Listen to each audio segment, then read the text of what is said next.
Hello everyone, I'm Grandmaster Denes Boros, and this is an important moment, an important game from the Grand Swiss in Riga, where Fabiano Caruana is facing off against none other than Grandelius.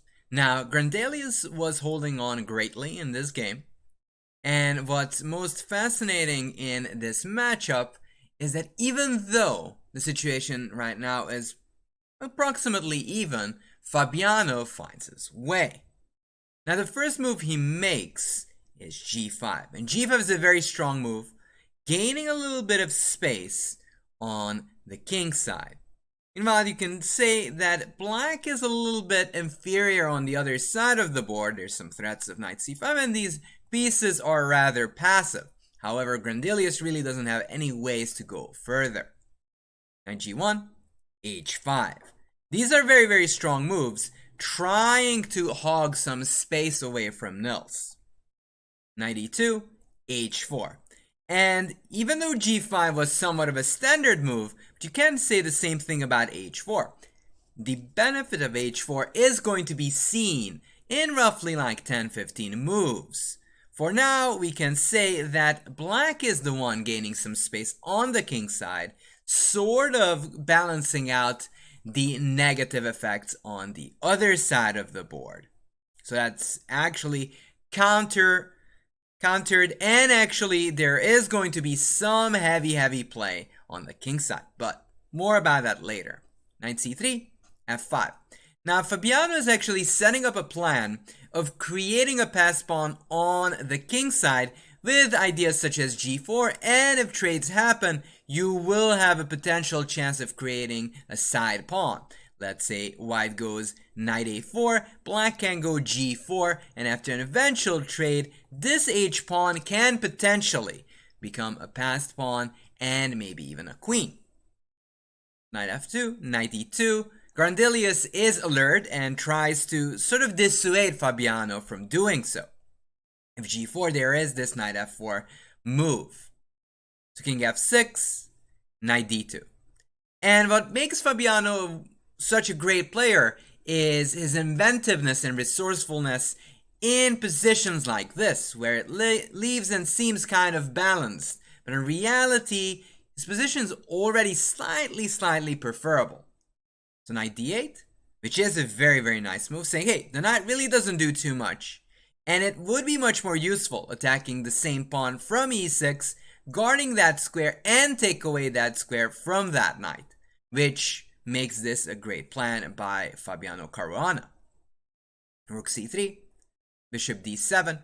It's never too late to lose an even position. If white would go rook c7 here, bishop c6, locked in, and it's a Venus trap.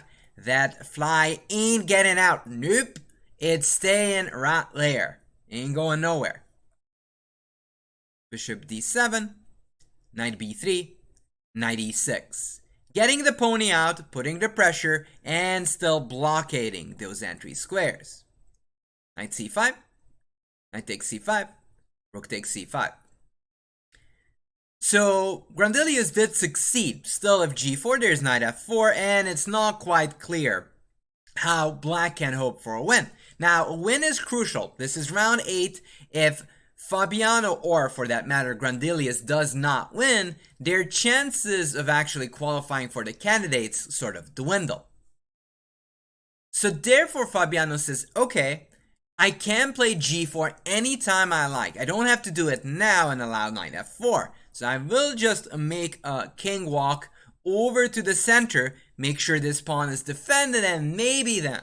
So he goes king e6, rook c3, king d6. And the strength of these plans are the following. Not only do you make sure your position is solid enough, you also make sure, and you're sort of putting the onus on your opponent, waiting for them to, okay, what will be your plan in this case? So Grandelius actually doesn't come up with any plan and just waits around, which, as we will see, is sort of doomed. Rook b3, b5, knight c6. So this was kind of showing the intentions of Grandelius, trying to hold the balance and not really trying to press Fabiano. which not only does it give him a psychological advantage, it also gives him a free hand to play for the attack. b4, and here Fabiano surprises everyone, goes for f4. So he's not playing for g4, but for restriction, as he says that knight is going to be kind of passive for eternity as it can't move. The d-pawn would fall. Bishop g6, but bishop g6 gives up a very, very straightforward plan for Fabiano. So this is the moment you want to stop, you want to pause the video, you want to think a little bit. What would you do here? It's not so obvious, so take a little bit of your time. So welcome back after this small pause. You might be wondering, hey, we've been playing on the king side for so long, why wouldn't we do the same thing? But if we go rook f8, why can't just go f3 and it will just turn out to be a dead end? So in fact, Fabiano says, well, your pieces are sort of all moved away and concentrating on the king side. So technically, I have 1, 2, 3 versus one piece, with the pawns being, of course, even. So why not play for a5 and use the fact that you have no pieces ready to actually defend those pawns over there? King e1, a5. And this big switcheroo is actually working miracles for Fabiano, as Grandelius' pieces are helplessly watching as this knight slaloms towards success. There's nothing you can do there, and that's going to be a big threat. And now you can see the benefit of having the king over on d6. This pawn is defended, both the b and d pawns are guarded, and rook c5 actually does nothing whatsoever. I would just capture, knight takes b4. This is defended, that is defended, and you're practically lost. So b takes a5, knight takes a5, knight g1. So you can see that every move that Fabiano made had this long-term plan in sight, while Grandelius' pieces are still sort of lingering about. Knight c4, and the a-pawn is dropping. As we said, the slalom is successful. It's absolutely successful there. Knight f3, knight a3, knight g5. And this is the moment when people say, well, hey, I took a pawn, you took a pawn, what's the difference? The difference is, this pawn is a pass pawn, these are not pass pawns. And that is a huge advantage when you're in an endgame. Knight c4, just closing in the rook, opening our own. So basically putting the rook in minus and ours in plus. Knight f7, king e7, knight e5, b4. It's time to start rolling down the board. Rook b3, check. King e2, check. Just probing a little bit. And also making sure that these pieces are sort of locked.